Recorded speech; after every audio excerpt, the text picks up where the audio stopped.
वक्त की एक आदत होती है, वह बड़ी इमारतों को तो याद रखता है लेकिन उस पहली ईंट को भूल जाता है जिसके दम पर वो इमारत खड़ी हुई। हम सब दीवार की विजय को जानते हैं, शोले के जय को पूजते हैं और शहंशाह के आगे सर झुकाते हैं। लेकिन क्या आपको पता है कि इस विशाल बरगद की पहली जड़ कहाँ से फूटी थी?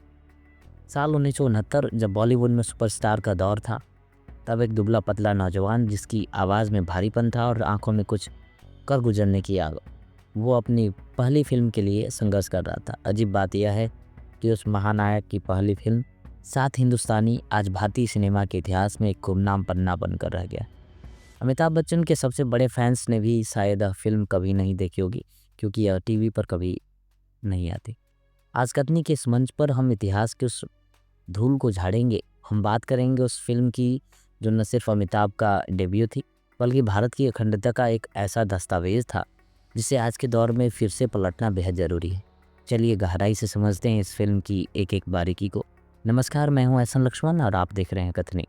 सात हिंदुस्तानी सिर्फ एक फिल्म नहीं, बल्कि ख्वाजा अहमद अब्बास का एक ऐसा भारतीय मास्टरपीस है जो नेशनल इंटीग्रेशन यानी राष्ट्रीय एकता के संदेश को उसके रंगों में पिरोता है। फिल्म की कहानी शुरू होती है मरिया नाम की एक गोवन क्रांतिकारी से, जो अपनी मौत की घड़ी में उन 6 साथियों को बुलाती है जिनके साथ मिलकर उसने कभी पुर्तगालियों के खिलाफ मोर्चा खोला था।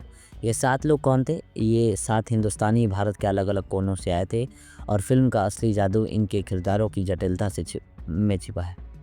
निर्देशक अब्बास साहब ने हर किरदार के साथ आज के भारत की उन कड़वी सच्चाइयों को जोड़ा जो आज भी उतनी ही सच है।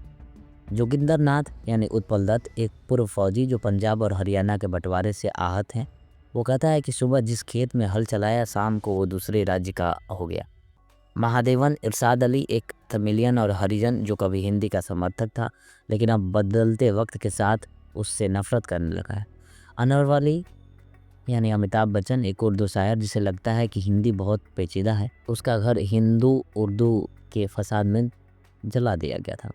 राम भगत शर्मा यानी अनवर अली, एक कट्टर हिंदी समर्थक पत्रकार जो नॉर्थ ईस्ट में अपनी विचारधारा थोपना चाहता है।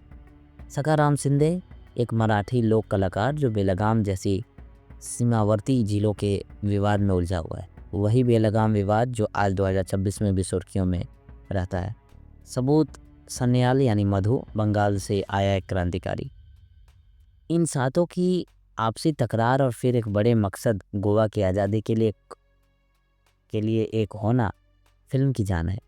इन्हें गोवा के 7 प्रमुख पुलिस थानों और स्मारकों पर तिरंगा फहराने का मिशन दिया जाता है। फिल्म दिखाती है कि कैसे अलग अलग भाषा और जाति के लोग अपनी निजी कड़वाहटों को भूलकर सिर्फ हिंदुस्तान बन जाते हैं।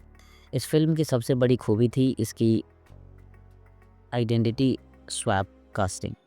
के अब्बास ने हर अभिनेता को उसके असल जीवन के धर्म और क्षेत्र के बिल्कुल विपरीत किरदार दिया। बंगाली उत्पल दत्त बने पंजाबी, मलयालम सुपरस्टार मधु बने बंगाली, मुस्लिम अभिनेताओं ने हिंदू और दक्षिण भारतीय किरदार निभाए और सबसे दिलचस्प, एक हिंदू कवि के बेटे अमिताभ बच्चन ने मुस्लिम शायर का रोल किया, जबकि एक मुस्लिम अभिनेता अनवर अली ने कट्टर हिंदू राम भगत शर्मा का किरदार निभाया। यहाँ तक कि अमिताभ ने अपने किरदार का नाम अनवर अली असल अभिनेता के नाम से ही लिया था। यह सिर्फ एक्टिंग नहीं थी, यह समाज को दिया गया एक मुख्य संदेश था कि हम एक दूसरे के जूते में पैर रखकर ही असली सम्मान और समझ पैदा कर सकते हैं। अमिताभ बच्चन ने अपनी इसी पहली फिल्म के लिए नेशनल अवार्ड जीता था।